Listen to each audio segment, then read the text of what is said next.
So hello, what's up mga ka-J-Vlog? Welcome ulit sa panibagong video. So another phone comparison na naman tayo, and this time sa Infinix Hot 50i versus the Oppo A3X. Ano kaya magandang i-purchase ngayong year in 2024? Tara mga ka-J-Vlog, check natin.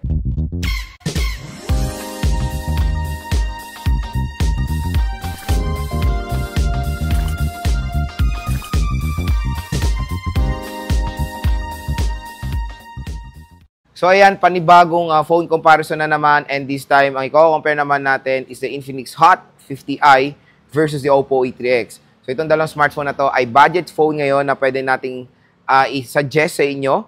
At I know marami rin nagko-compare dito sa dalawang smartphone na to, ano ba maganda ibilin, yung popular brand na Oppo or yung popular brand din naman ng Infinix. Pero marami kasing mas kasi when it comes sa when it comes sa tagal, mas matagal ang Oppo, kaya marami rin nagtitiwala sa Oppo.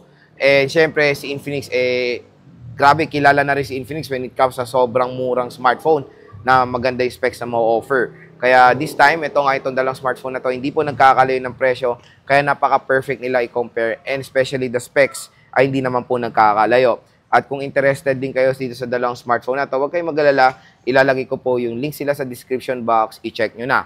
So, usapang presyo tayo. Yung Infinix Hot 50i sa official store ni Infinix sa Shopee, yung 4GB 256 niya is nagkakalaga ng 5,759. Tapos yung 4GB 128 is 5,069. So, 5,000 pesos lang. Sa Oppo A3X naman mga ka-J-Vlog, ang presyo niya, when it comes sa 4GB 64 is almost 5K. Tapos yung 4GB 128 is almost 6,500. So, mapapansin yung when it comes sa price, hindi naman sila nagkakalayo talaga. Medyo hindi lang kasi, to be honest, bagay yung RAM at ROM sa price ng Oppo A3X.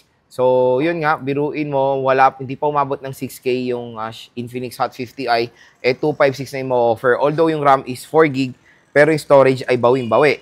Compare naman sa Oppo A3X, yung storage niya ay okay rin naman sa 6,128, pero 4GB is a big no-no when it comes sa ganyang segment. So, sa video na to, yun nga, tutulungan ko kayo mag-decide ano ba ang magandang perfect i-purchase sa dalawang smartphone na to. Oppo A3X ba or Infinix Hot 50i? Ano ba masulit? Ano ba magandang specs? Check nyo na hanggang dulo ng video. So next mga ka-J-Vlog, dito tayo sa mga difference sila sa isa't isa or yung advantages sila sa isa't isa. First, dito tayo sa screen perspective. When it comes sa screen size, parehong-pareho lang itong dalawang smartphone na to.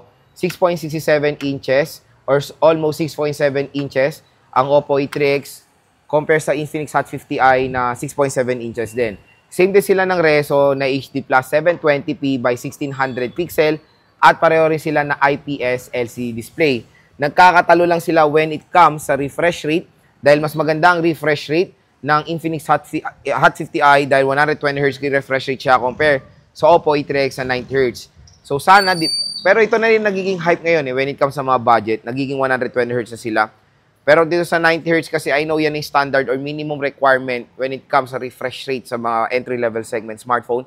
Pero ibang mga entry-level smartphone or budget smartphone, nagle-level up sila when it comes sa refresh rate. Nag-offer na sila ng 120Hz and hopefully si Oppo ay mag-step up na rin when it comes sa refresh rate next year. Minimum na sana nila is 120Hz kasi yan na rin nakikita natin sa mga entry-level smartphones today. So when it comes sa refresh rate, panalo-panalo po or clear winner dito ang Infinix Hot 50i. Next mga ka-J-Vlog sa chipset. The chipset, complete different. MediaTek Helio G81 sa Infinix Hot 50i o Qualcomm Snapdragon 6S Gen 1 sa Oppo A3X. So marami rin pa rin nagpi-prefer ng chipset na Snapdragon, kaya meron yan dito sa Oppo A3X. Pero don't get me wrong, maganda rin ang G81. G81 is a powerful chipset when it comes sa entry-level smartphone. So kaya niya mag-handle ng mga modern games today, ML, and even the Qualcomm Snapdragon 6S Gen 1. Kaya alin man dito sa dalawang smartphone na to, pipiliin niyo when it comes sa pag-handle ng mga modern games, pareho rin naman sila maganda. Pareho silang perfect sa kanilang mga presyo. Nakakalaro naman tayo ML COD, Firelight 84, ng okay dyan. Genshin, okay rin naman minimum. Pero kung solid gamer kayo, please expect kung magkano ba bibili niyo yung smartphone. Kung maglalaro kayo ng mga super duper heavy games, siyempre, mag-budget kayo ng mga mid-range smartphone. Pag budget kasi or entry, nakakalaro naman tayo, lalo na yung mga heavy games, pero mga nasa lowest settings lang, kaya manage your expectation. Kung mga yung mga modern games today na parati natin nilalaro, like ML COD, kayang-kaya naman ng Infinix Hot 50i and Oppo A3X. So, okay naman yung chipset nilang dalawa, bagay naman sa kanilang mga presyo. Next, sa camera. Sa camera ay sobrang layo ng difference sila. Si Infinix Hot 50i is 48 megapixel compare sa Oppo A3X na 8 megapixel.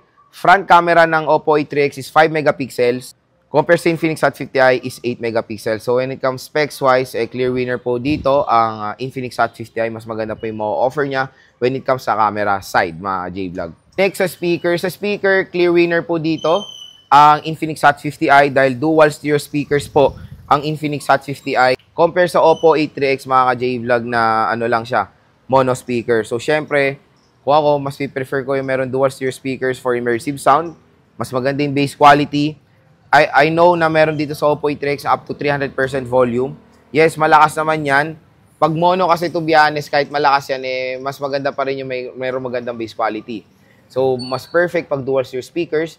Malakas din naman si Oppo, malakas din naman ang ma-offer ni Infinix Hot 50i. Kaya for me, clear winner dito. When it comes sa speaker, dito tayo sa Infinix Hot 50i. Mas maganda yung ma-offer niya. Next, sa RAM at ROM. Sa RAM at ROM, to be honest, medyo tayo dito nakakalungkot lang sa Oppo A3X. Dahil nag-offer pa sila ng 64GB sa mahal. Kung yung 64GB yung offer mo sa 3 Plus, okay yan. Sulit. Perfect. Pero kung i-offer mo sa 5K, 5.5, dapat 128 na. Compare mo na dito sa Infinix Hot 50i, 5K, 4GB, 128 na. Yung 4GB, 128 kasi ng Oppo A3X is almost 7K or 6.5.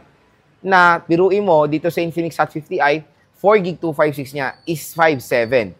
Kaya, when it comes sa RAM at ROM, mas ipe-prefer ko or panalo talaga or clear winner talaga ang Infinix Hot 50i. Mas maganda yung ma-offer niya.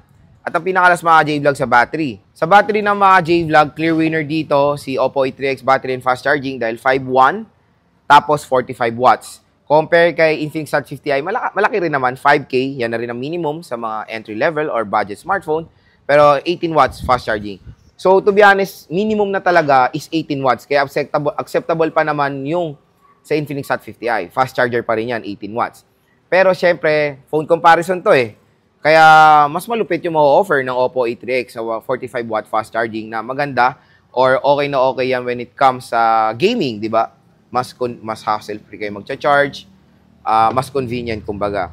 So, clear winner when it comes sa battery and fast charging rate, ang Oppo A3X. So, yun lang mga J-Vlog yung ating phone comparison. So, yun mga J-Vlog yung advantages sila sa isa't isa. So, hopefully, nakatulong to sa inyong buying decision when it comes dito sa dalawang smartphone na to.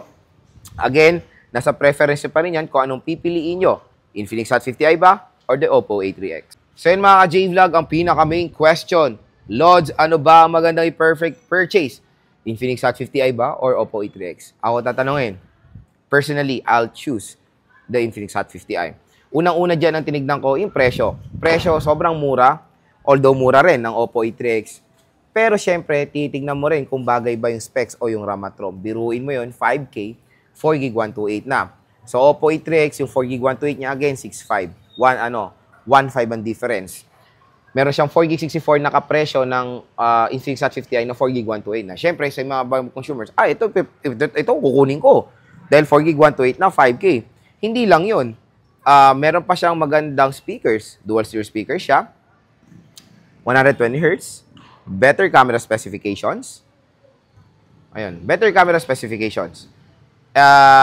Although sa Oppo A3X, meron advantage siya, battery and fast charging rate. Na I think yan lang yung napansin kong advantage ng Oppo A3X dito sa Infinix Hot 50i. Kaya kung tutusin kung pa ako pipiliin, dito ako sa mas mura, dito ako sa mas okay yung presyo, perfect pa yung RAM, at perfect pa yung RAM at ROM, tapos solid pa yung specs niya. Don't get me wrong, again, tulad sa mga ibang video ko, magandang Oppo A3X. Hindi lang talaga bagay yung presyo niya. Pag ito sa 2025 naging 4 Plus or 3 Plus, sobrang sulit.